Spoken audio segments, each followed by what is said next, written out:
Okay, we might as well start. So welcome everyone. Thank you for joining us at our annual general meeting. It is my pleasure to introduce our guest speaker tonight, Dr. Walter Kaufmann. Dr. Kaufmann is currently the Chief Scientific Officer for Anavex Life Sciences Corporation and the Professor of Human Genetics at Emory University. He has over 25 years of clinical research experience with Rett syndrome and Fragile X, during a career that has included full professorship at the medical schools of Johns Hopkins University and Harvard University.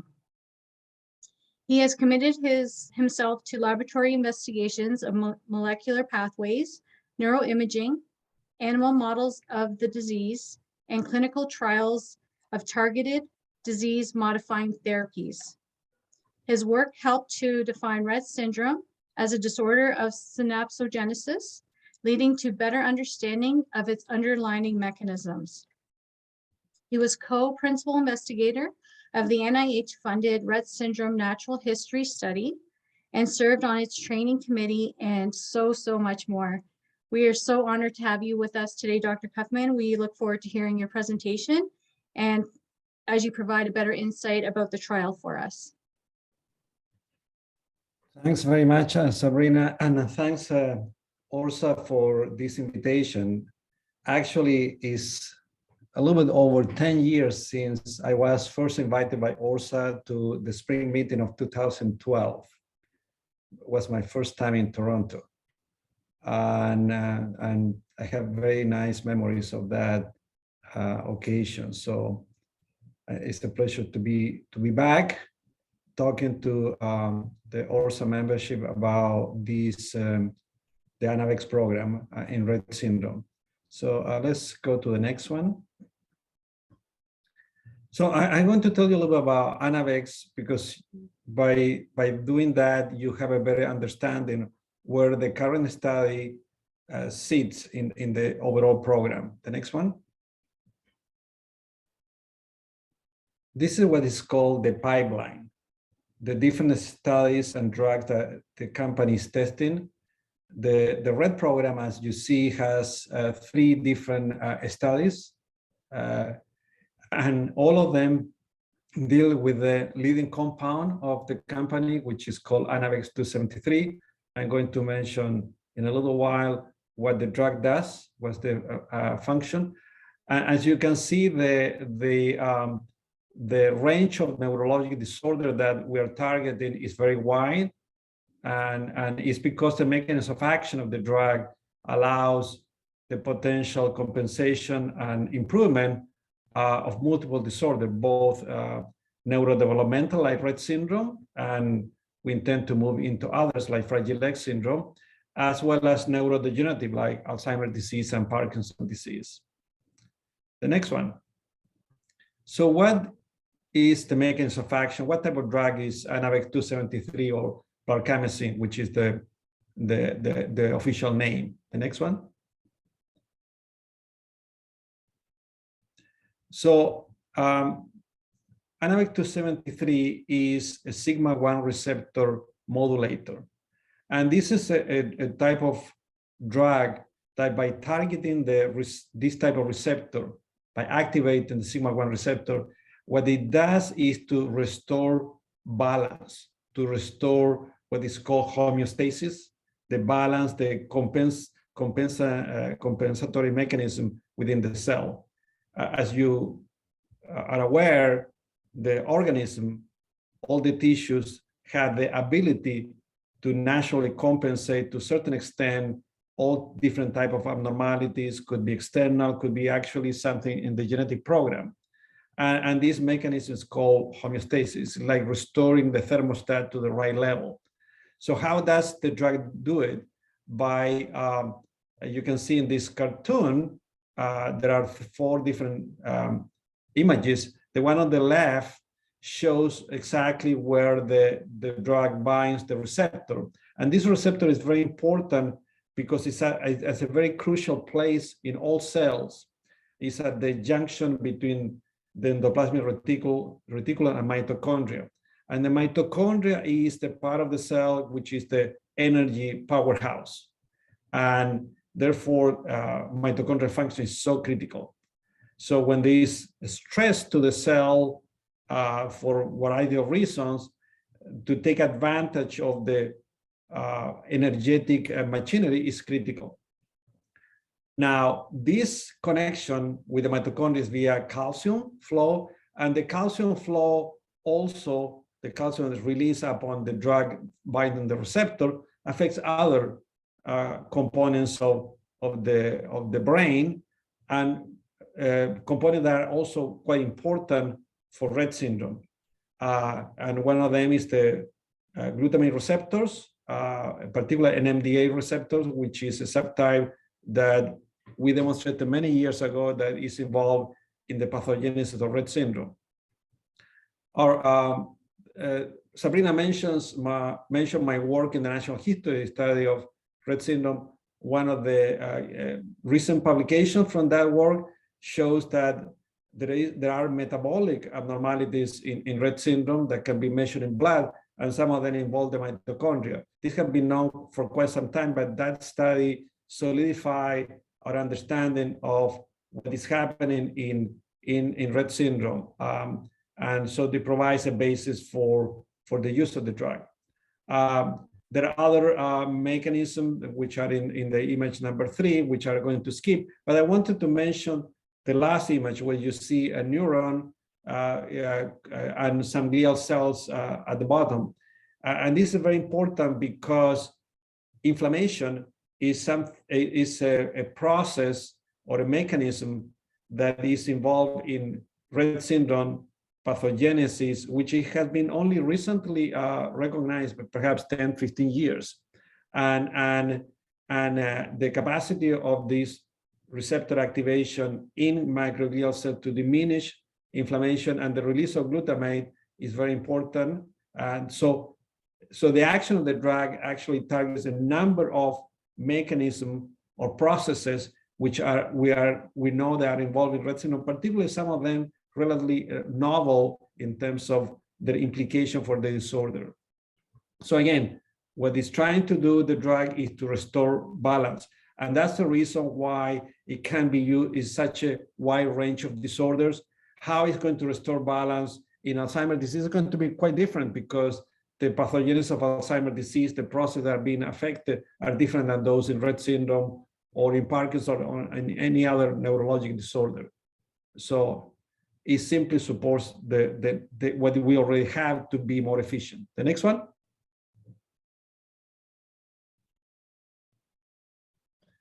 Let me tell you a little about the program. And it's a program because it involves different studies. And I'm going to go briefly over each one of them. But to give you a sort of big picture idea about the program, the next one. At present involves 3 studies. 2 of them were studies enrolling only adult subjects, and they were completed. The current one is the first pediatric study and the largest in the program. Now, in order to make sure that the success of the program is translated in an expedited access to a drug for girls and young women with Rett syndrome, we have received a number of designation by the Food and Drug Administration that makes the process more fluid and faster. Fast track, organ drug, and rare pediatric disease. All of this simply means that the agency is going to expedite and make the process, the bureaucratic process that involves approving a drug much faster. And so the program is designed such as each piece of the program, each study provides a particular type of evidence, so in a sort of cumulative way. So the first study showed the safety of the drug and some of the efficacy, and the efficacy, more information on efficacy is being built over the course of the studies. And of course, safety is always monitored. So at the moment, we have positive data involving the 2 adult studies, and I'm going to show you in a minute what I mean by that. The next one. So the first study, 001, was a phase 2. That's a term that refers to early studies. The phase 1 typically are done in healthy volunteers, and they are essential to make sure that the drug is safe. So that had been done a long time ago. So the phase 2 was the first study in Rett syndrome. The next one. And it was done at 7 sites in the United States, and that shows the number of participants, a total of 25. There was a small group of participants, 6, that were involved in another related study looking at the levels in blood.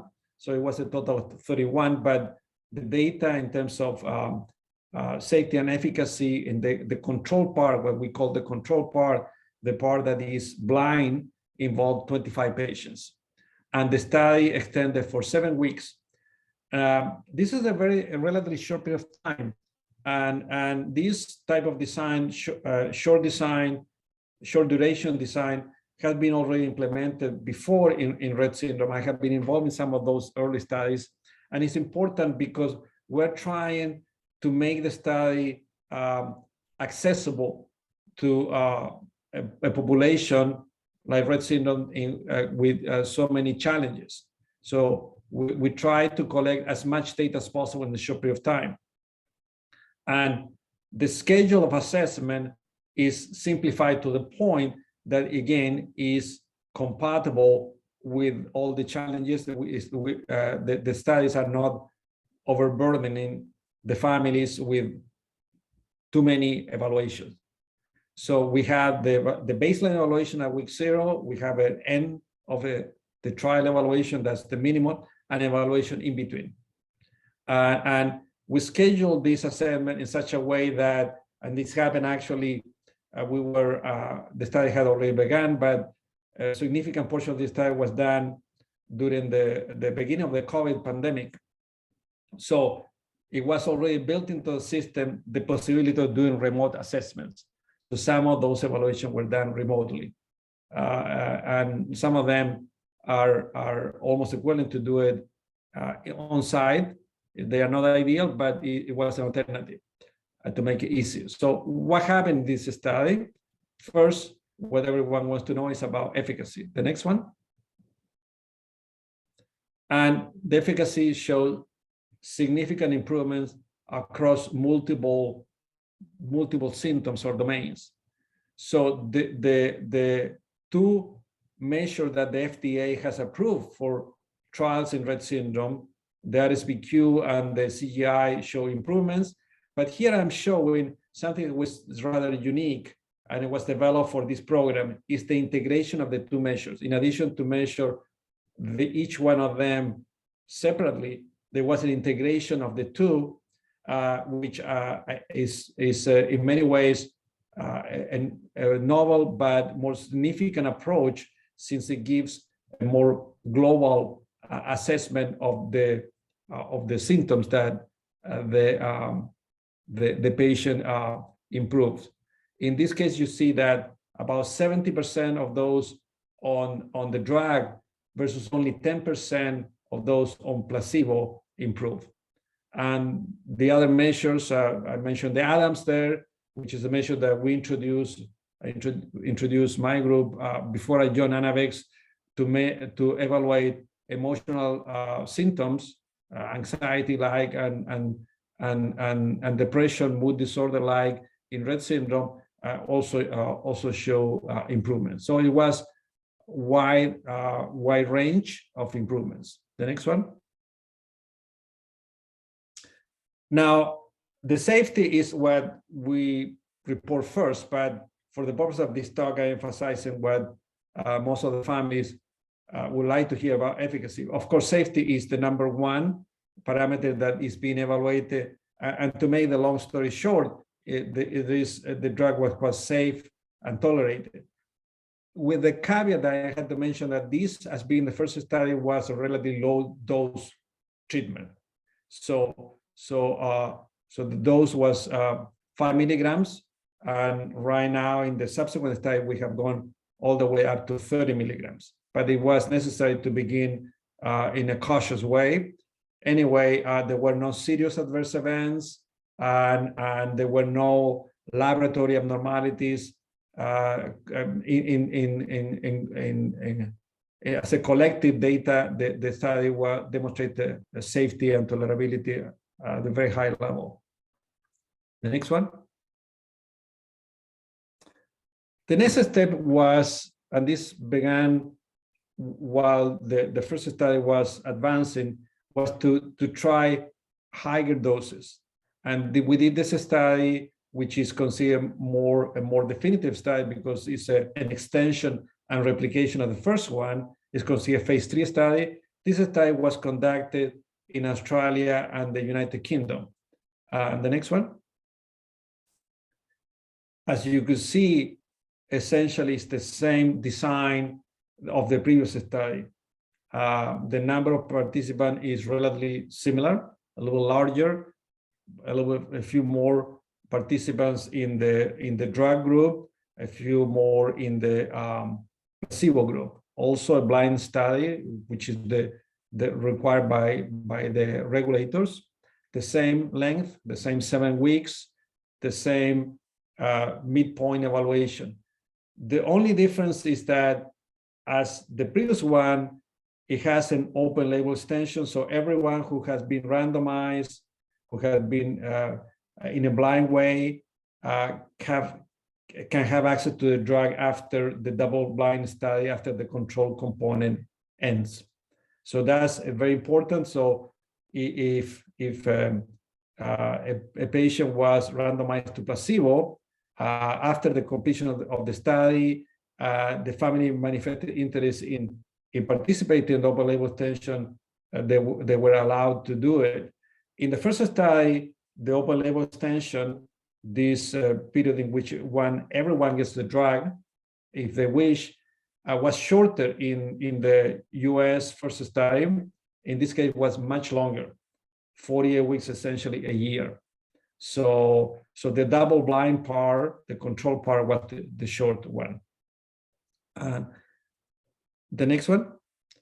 As in the first study, we saw similar improvements. This is the same measure that I showed before. Again, more than 70% of those who received the drug improved with this combined measure, and about 30%, a little over 30% in the placebo group. There were the same improvements in each one of the measures individually, as well as in the Adams, this measure of emotional behavior, but also we added measures of quality of life. Some of them that we have, actually all of them that we have piloted in the national history study. So we had a way to analyze the data and to interpret the data in light of the national history study, and this, particularly the psychosocial domain of the CHQ P55, which is a standard measure for children, which can be adapted to adults with neurodevelopmental disorder, show significant improvement. So this was a global improvement as before. At the higher dose, we went up to 30 milligrams, depending on tolerability. And also, we collected data that demonstrated that these were not simply improvements in these measures.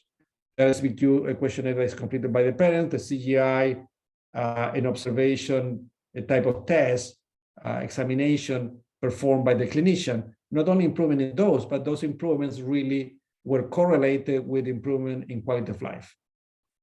The next one. In terms of safety, remember that we were higher doses. The number of adverse events, which was a little higher than in the previous study, was quite comparable between the drug and the placebo group.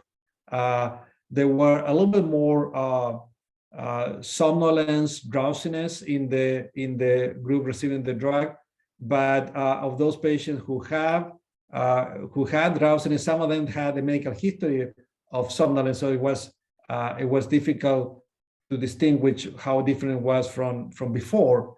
And in general, as in the previous trial, the adverse events that were reported, the side effects were in general mild to moderate. So there was no, the number of severe ones was relatively small and not much different between the drug and the placebo group. So again, a good safety and tolerability profile. So this study with a higher dose provided the foundation for the current one, for the pediatric trial. Having these two adult studies demonstrated safety and showing also the feasibility of the protocol, we moved to the pediatric study. The next one. And this is the one right now in place in Canada. As the 002 that was Australia and the United Kingdom, also Australia and United Kingdom were the first countries by extension of the previous study also participated, but we added Canada. The next one. And these are the numbers at this moment, and they could be they could increase in Canada. It all depends. As you can see, the design, the study schedule is similar to the two previous ones, but there are some differences. First of all, the first obvious difference is that it's much larger. And the reason why it's much larger because we intend this study to be what we call pivotal, a study that leads to the approval of the drug or potential pivotal. So for that reason, it had to be better power. So there had to be more participants, and this is a total of 84 that we estimated that will be sufficient for that purpose. The other thing that, in order to give it a chance to a younger population with developing brain and a wide range of ages between 5 and 18 to demonstrate the efficacy of the drug, we extended the duration of the trial from 7 to 12 weeks. And initially, we have had the same week 4 sort of in between beginning and end evaluation, but because the period between the beginning of the trial and week 12 is relatively long, we intend and we're getting regulatory approval for adding an evaluation of week 8 to make sure we don't miss changes that can happen a little bit later than week 4 during this 12-week period. In terms of the outcome measures, it's the same ones. Those were approved by the FDA way back in 2017, and that we have implemented in the previous studies, and with emphasis in this integrated measure of the RSBQ in combination with the CGI. We still measure the emotional symptoms because they have been shown to be responsive to the drug, and a wide range of other areas where sleep and also quality of life by multiple measures, and including the caregiver main concern to see how these specific, so these are personalized to the participant. This is what really matters to this family, to this child, as well as these measures that are more general. And as in previous studies, we also monitor seizures. We are not recruiting children on the basis of having or not having seizures, but those who have seizures, we monitor the response to the drug. And we have what are called biomarkers. These are measures that tend to be either measured in blood or by imaging. In this case, we are doing blood tests, trying to understand whether they can help us to better to identify those who will better respond to the drug. We know that there are some genetic variations of the sigma-1 receptor, and we have evidence from the previous study that those with the the gene for the receptor, what we call wild type, the standard respond a little bit better to the drug, appear to respond better to the drug, but this needs to be also examined in a much larger sample like this pediatric population. We are looking at a variety of other molecules that could be also an indicator of who responds more and how. So some of the same compounds that could be related to, let's say, mitochondrial function and stress, like glutamate, are being measured in blood. The next one.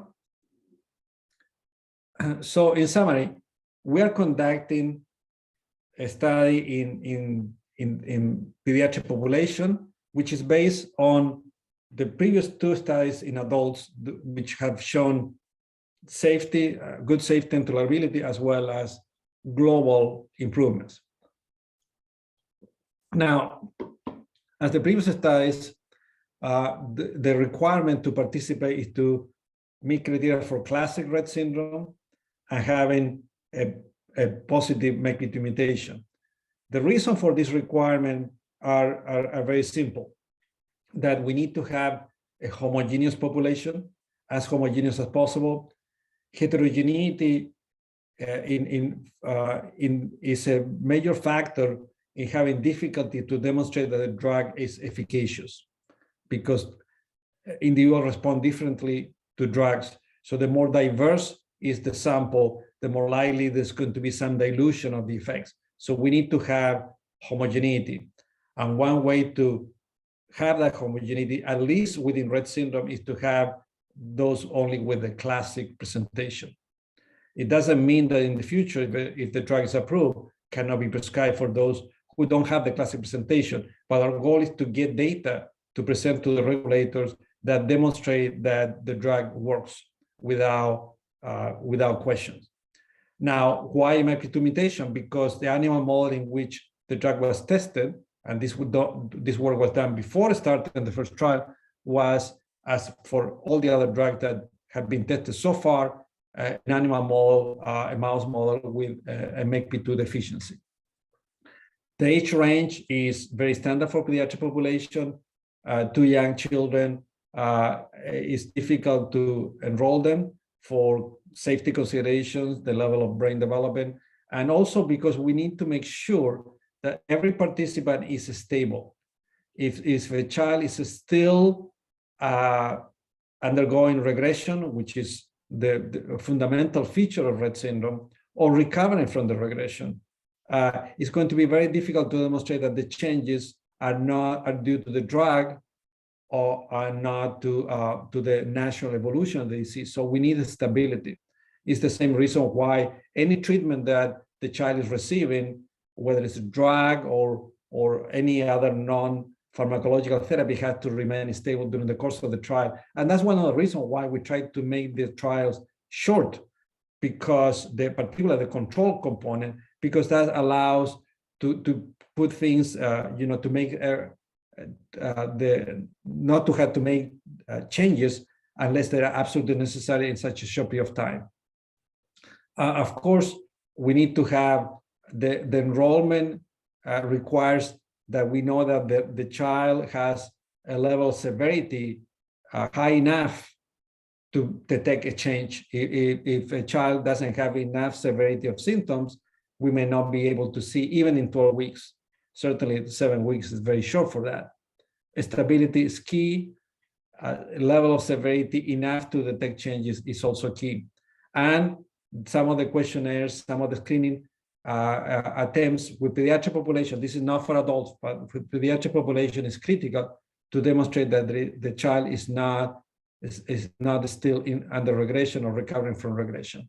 So reasons for being not qualifying, there are not that many, and some of them are listed here, are usual in Rett syndrome. In my clinical experience, recent use of immunosuppressive drugs like steroids, severe anemia, and the list goes on. Certainly, if a child participates in a investigational study with investigational drug like this one, had to be at least 30 days since that participation. So, there are not many exclusion criteria. Very obvious, the child had to be in good overall health to participate in the study. And the investigators are able to determine that. And the Anavex team, including an independent medical monitor, help in the process. So if you are interested, and communicate to anyone if they're interested in participating, discuss that with their doctors. I will be glad to answer any questions.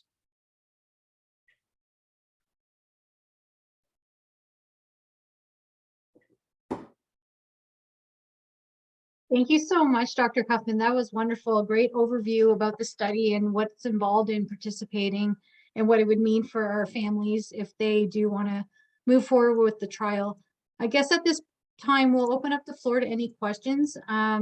If you want to raise your hand or if you just want to shout out anything, we can just have an open discussion right now.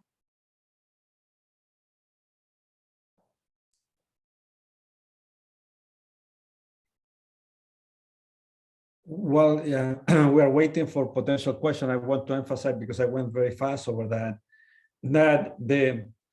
this study, as well as the previous ones, the measures of efficacy, which are very important component of the study, tend to be questionnaires and measures that are relatively easy to for the families. There's a limited number of physical examinations. There are no complicated tests involved in the trial.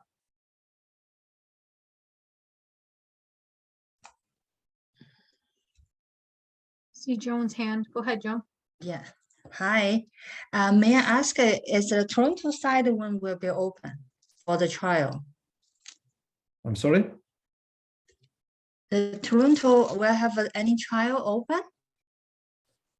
I can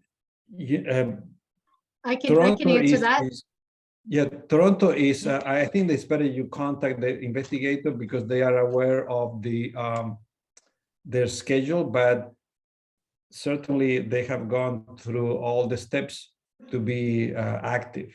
So you will have to contact Dr. Evdokia with regard to when is when are they ready to enroll. They have a particular plan, and I think that's better if because they're in contact with the advocacy group with O.R.S.A, that communication is also the organization can help you with that communication. Could I jump Dr. in? Evdokia is on the call right now. Yeah. Oh, Hi. good. We have started pre-screening, so you can call us anytime. We are pre-screening right now. You can also send Sorry, me an Evdokia, I didn't email. know that you were on the call. Yes, thank you. You can also send me an email and I will send it off to the study coordinator and let them know that you're interested. So Holland Bloorview is going to be opening soon, and the status on clinicaltrials.gov would be changed hopefully next week, that they're going to start, that they're active and enrolling. The other potential site is London Health Sciences, and they're hoping to be starting enrollment next week or the week after as well.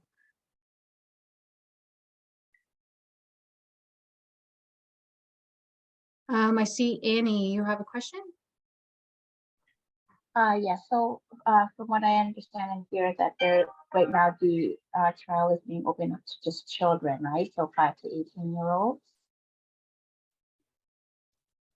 I'm sorry, I missed the question. The question Sorry, was, is the study open to just pediatrics right now, 5 to Right. 18-year-olds old? I had to say that you probably are not familiar with this, but this is one of the few programs I had done so many studies in adults with Rett syndrome. And so at this moment, we are focusing on the pediatric population. We need to build that base of information of data.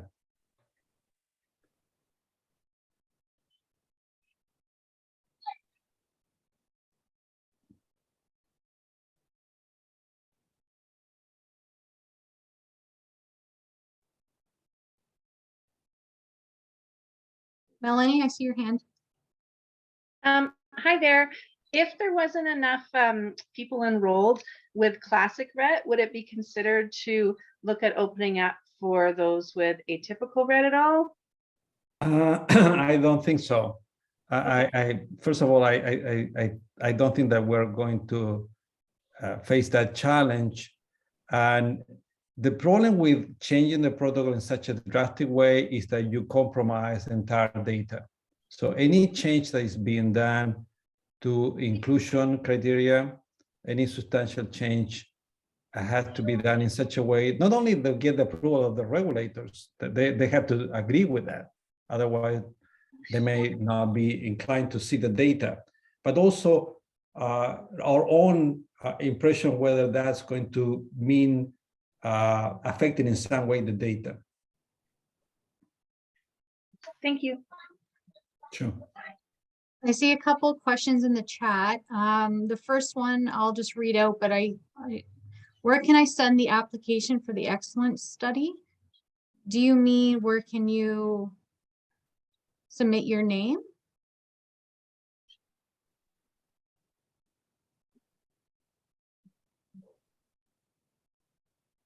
And if that's the question, then you can email me at, I can put my email address in the chat here. And then I will send your name off to the coordinating site.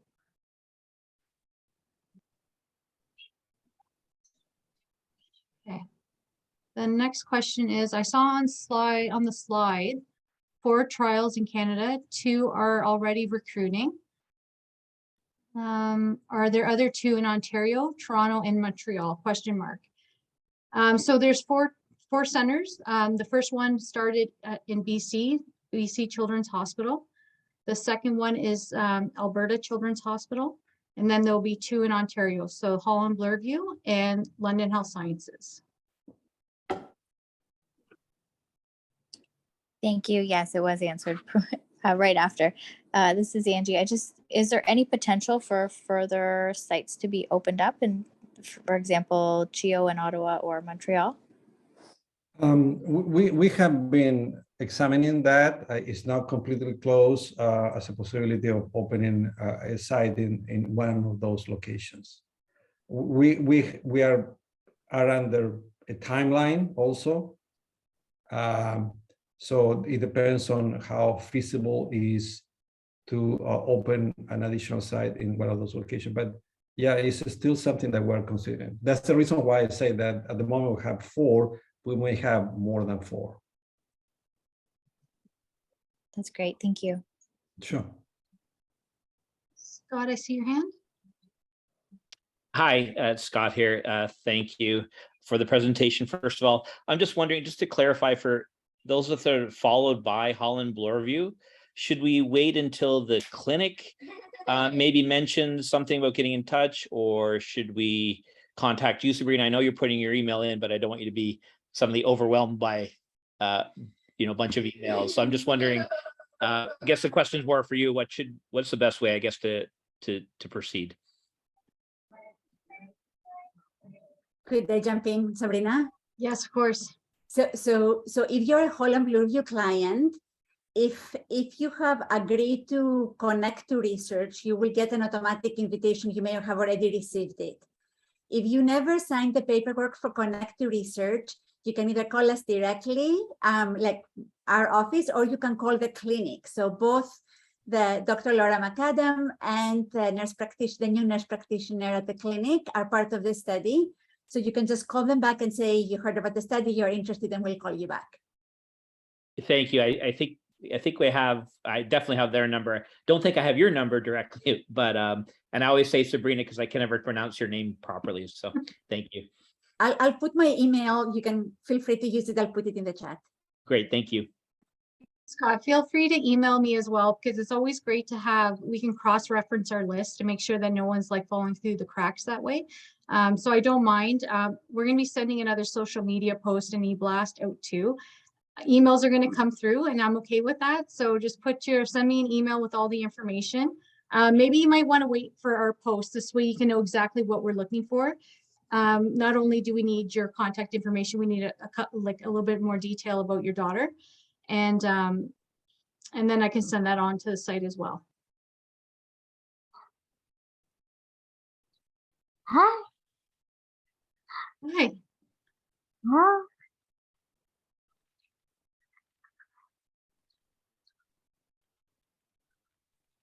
Dr. Kaufmann, I have a question. So if you find out that these results, the drug is doing really, really well in this trial, Mhm. do you have to wait till the end of the trial to get access to the drug to provide to families? Or can you stop the study and go to Health Canada and say, you know, this drug is working, can we supply it to our families? Or does it have to wait till the very end when all the data is collected?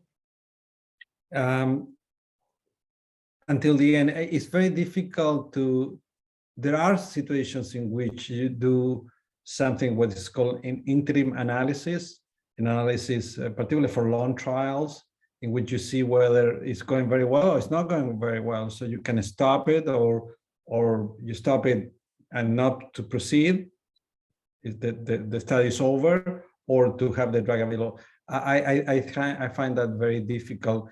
And also because the FDA will be assessing at the same time also the adult data. It's a complicated process when you have so much data. I cannot imagine that they will agree with that. And we need to be very careful because we don't want to compromise in any way the regulatory process. That will be very detrimental after all everyone's effort. So we need to be very careful. But I find it unlikely.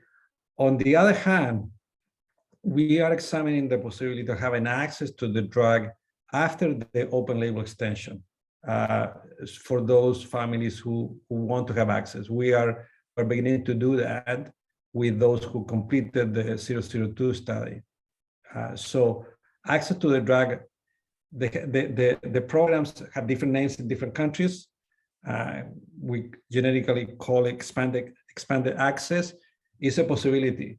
But it's not the typical prescription. You know, it's still under prescription, but it's not the typical process like when a drug is approved and you can go to the pharmacy to pick it up. So that's a possibility after the participant has completed the open label extension. There's evidence that they did well. There was good safety for that particular individual, and that's a possibility. So it doesn't mean that after completing the OLE, there won't be access to the drug. We'll have to examine, it's complicated because it had to be examined country by country, but it has already worked in the UK, so that I'm very glad to say that this is already happening. That would be wonderful. So how long would the whole trial take and the data analysis take to complete, and then Health Canada's submission to actually get the drug to market? What is your estimate of how long that process would be? I really, this is something that I have never made predictions, and I'm going to use an excuse. I am a clinician and researcher, not an administrator or regulator, but you know, it's a process that takes some time. We need to make sure that we complete recruitment. And of course, and we have all the data in place, we will do it as fast as we can. Having all those designations from the FDA is going to make the process easier. On the other hand, we need to be very careful about speeding the process too much, because we want to make sure that if the FDA said that the drug is efficacious, not only in children, but adults, we get the whole approval. And so we want to give the agency enough time to do all their review appropriately. I think that there were some issues with the FDA, like with any governmental agency in any country in the world, that things slowed down a lot during the pandemic, as you probably imagine. And I think we are getting now back to a more normal process, and hopefully that when we have the review of this data will be like between quote normal times, so we can we can go faster. Thank you. Anybody else have any questions about the trial?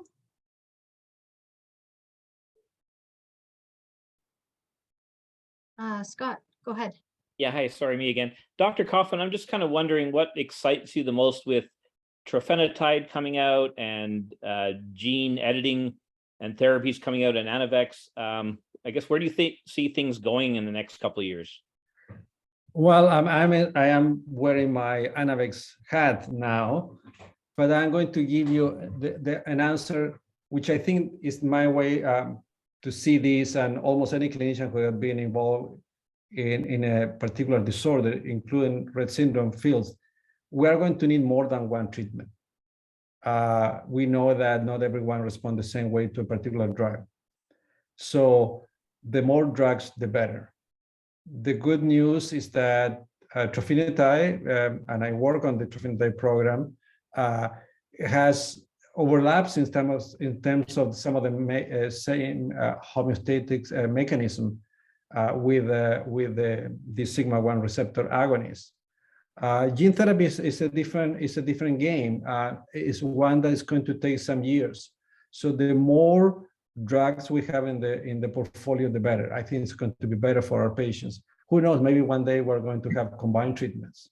So I think that the success of any program is welcome by anyone, because we're going to need more than one drug, and definitely. So this is good news. I hope that everyone is successful. Thank you so much. That's a great question.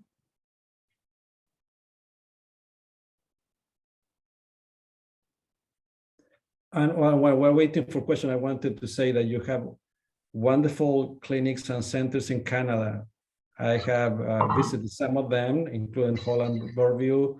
So I think this is a great foundation for not only for the clinics that are already functioning, but also for all this exciting research. This is very good. And so I'm glad to see Canada deeply involved in Rett syndrome.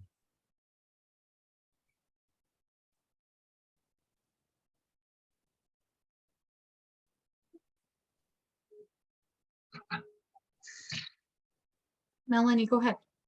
What are some of the main symptoms that this drug is really hoping to target? Sorry if I missed that. Well, as the principle of homeostatic drugs is that they can target any symptom. Whether you can detect that is a matter of the length of treatment. One of the drawbacks of short duration trials is that some functions are able to respond much sooner than others. So that's the reason why our design emphasizes behavior, sleep, seizures, another symptom that the most dynamic.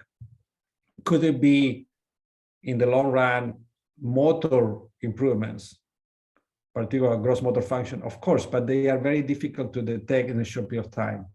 So in principle, any symptom can be improved because the mechanism is not exclusive of one particular cell type, one particular region of the brain. It's targeting all of them. So we simply are focusing on detecting changes in symptoms that are the most dynamic.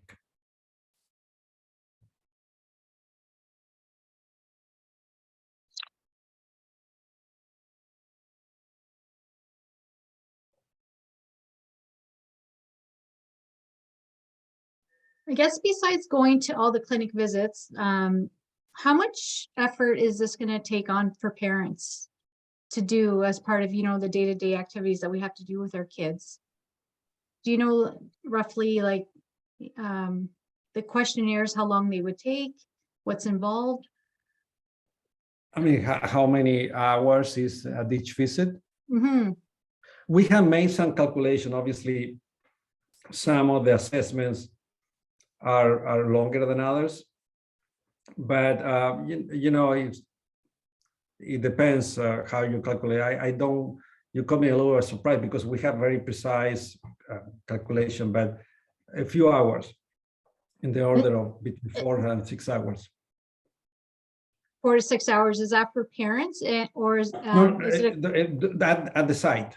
at the site? So the clinicians Yeah, would because do, it had to do with physical examination, completing the questionnaires and other measures, blood draws, I mean, EKGs. I mean, it's a lot going on, and you know, we don't want to rush things. I mean, the sites know very well what they are doing, and they program in a way that the flow is reasonable, not overwhelming for the children and their families. so from But what I each understand, one of that's these- the clinicians will be doing that with the families, right? And then the families may have their own quality of life that they would be doing. Right. I mean, the completion of all the instruments, all the questionnaires should be done under the supervision and assistance of the research team. Because there may be questions about some of the questions, some of the items of this measure. So that's the idea, to have some support during the completion process. And we want to make sure that nobody misses one question, because we cannot score an instrument that has, I'm going to throw a number, 30 items, 30 questions, and we have only 20 answers. That will be a problem. We need to make sure that the instrument is completed to its totality. And that's the reason why we need the interaction with the research team, even if the caregiver is the one answering the questionnaire. Okay, don't start that now, okay? Let me use the washroom. Oh, I'm sorry, That's okay, no problem. I guess my other thought would be just to explain to everyone, when I sign, or if somebody signs the informed consent form, is that a legal document? Can we break that contract? Anytime, nobody is under obligation of participating in the study if they don't want to do so. It's a voluntary participation, and actually terminology for the open label extension is also in many documents voluntary open label extension. I think it's redundant because all participation in the study is voluntary.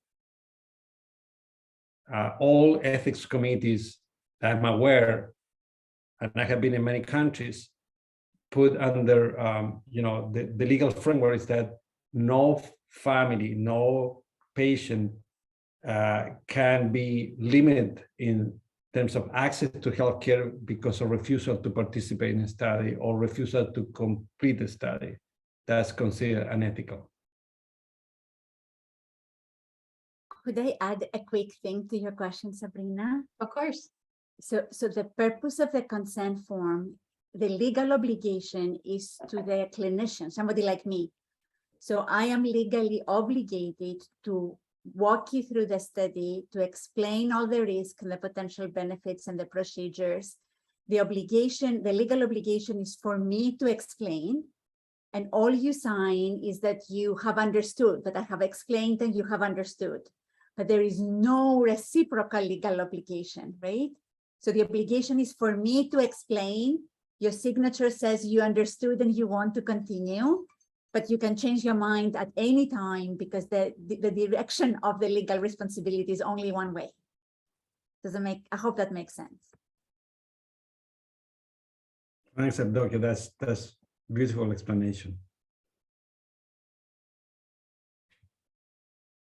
And on the same lines of that, can you explain a little bit about confidentiality? Will our children's identifiers be used in any of the data?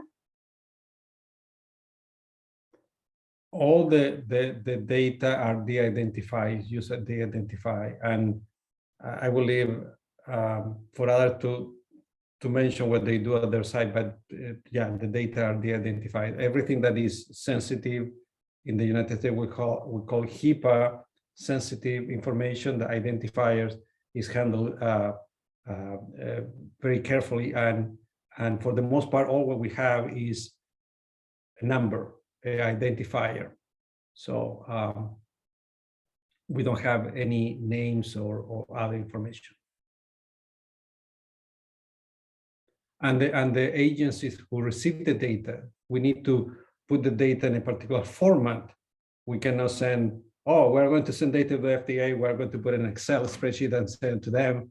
No, it doesn't work that way. It has to be a particular format. All of that, all the format in which the data are transferred is takes into consideration these issues: confidentiality, number one, and integrity. So we want to make sure that after all the effort everyone has made, we don't want the data get corrupted for whatever reason. Someone makes a mistake in the computer. So there are very strict processes. So one of the things that is very has evolved very much in this area of clinical trial is to have data management people who really make sure that the data handled properly, are complete, are consistent, everything is according to all the rules. And one of the aspects, of course, confidentiality. Those are all my questions. I don't know if anybody else has anything else they would like to ask.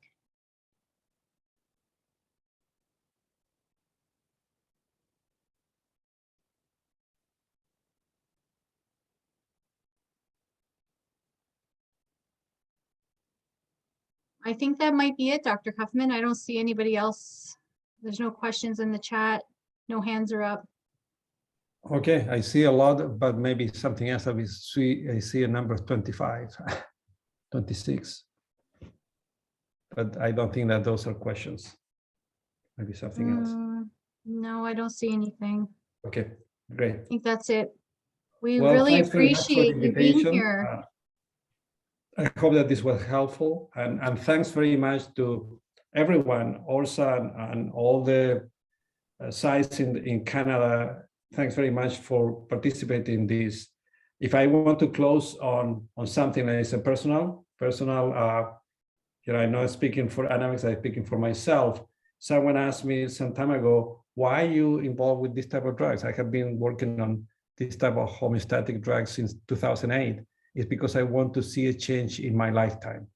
Really, I want to see a change as soon as possible, in the same way that the family want to see a change as soon as possible. So we are in all this together, and it's a collaborative effort, and everyone is key to success. The children are at the center of everything, but the families, the organizations, the clinician, everyone. Thanks very much. Thank you so much. It's such a pleasure to have you with us tonight and for all this information. And I have to say, Dr. Kaufmann, the first time I met you, you gave me a nice big hug, and I knew from that moment on we would be working great together. And I'm really excited about the next phase of this trial for you guys. Thank you. Take care. Have a great meeting. Thank you. Take care. Bye-bye.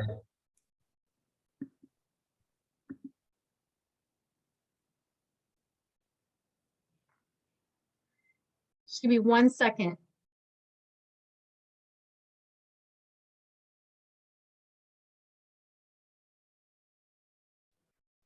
Okay, so I guess we'll move on to the AGM part of the meeting tonight. So if you guys want to stay on, that would be great, but just to let everyone know, we're going to be moving on to the AGM. Dr. Kaufmann's presentation's over. We'll continue recording, so I hope that's okay with everybody.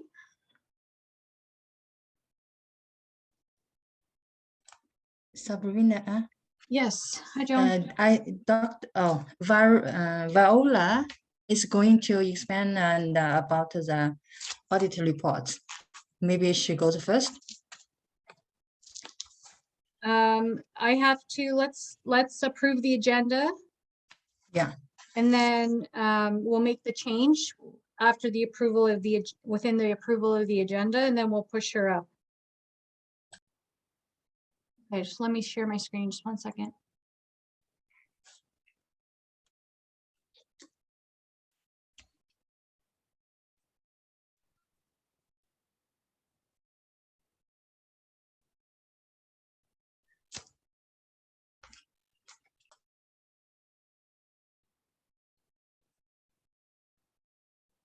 Okay, so can I have someone, this is our agenda. Can I have somebody be the first to make a motion? Joan, I see Carrie. your hand.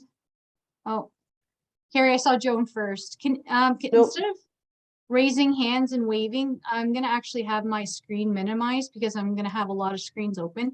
Can you just use the unmute and just let me know your name, please?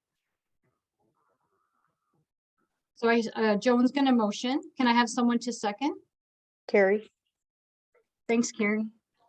Can Okay, we first so have that notice of change in the agenda? yeah, That was I'm gonna move it up to number, So approval of agenda, motion to approve the agenda dated August 31st, 2022 with changes as noted. Treasurer's report to item 6 and president's letter to item 7. okay, Okay, and that Yep. way Viola can do her report sooner. that sounds good. Go ahead, Any other Joan, and then changes? seconders. Seconder was Carrie Ann. Thank you. Any changes, any other changes to the agenda for tonight? If you're not in favor, can you just say your name? Okay, then I'll consider those approved. Okay, Joan, you can do the treasurer's report. Yeah, Viola will do it. Yeah, Should I go ahead? go ahead. Welcome. Yes, please. Thank you. Good evening, everyone. So my name is Viola Bardoshi from Prentice Yates and Clark. So I'll be going over the financial statements. I just had a question. I have the financial statements on my screen in PDF. Is it okay if I share the statements, or would you like to put them on the screen and then I can let you know the page numbers? I'm gonna try to put it on the screen. Just give me 1 second. Okay.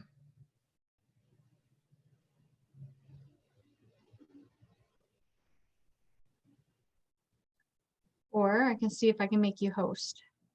That would probably be best. Yeah, let me see. If you have an option to make me a co-host, that Can you has try, worked with, okay, can you try right now, see if that works for you? yes. It does? Yeah. Yes, thank you. No problem. Hopefully everyone can see the financial statements on the screen. I'll be referring to the page numbers as well. So if you have printed copies, you can also refer to the printed copies in front of you. So if anyone has any 1 second. questions, I don't see Yes. them. you're not able to see them? No, No, okay, just let me, sorry. I'm gonna put you as full host Okay. once I find your name.